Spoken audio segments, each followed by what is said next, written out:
Joining us now is Paul Meeks, Independent Solutions Wealth Management Portfolio Manager.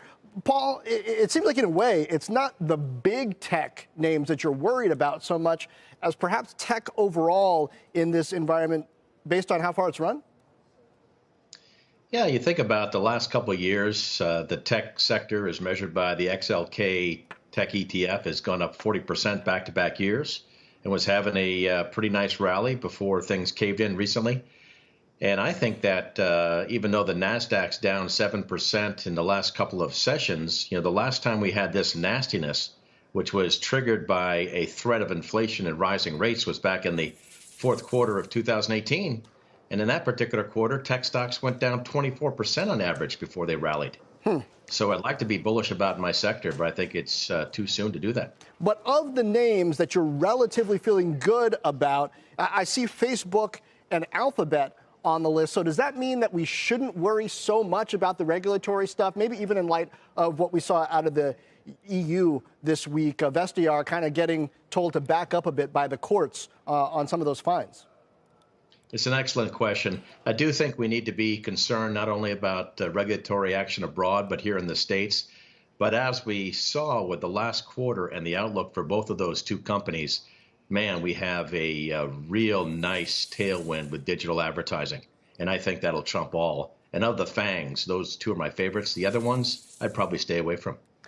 You mentioned that some of the other tech stalwarts you say you could probably hide out in include PayPal and Square, Paul. And I'm curious about those two names because they are considered high valuation names. If you take a look at PayPal, for instance, it's 51 times forward earnings, and it's already off 22% from its 52-week highs. And so what about it says to you this is the stock where you can be in this environment?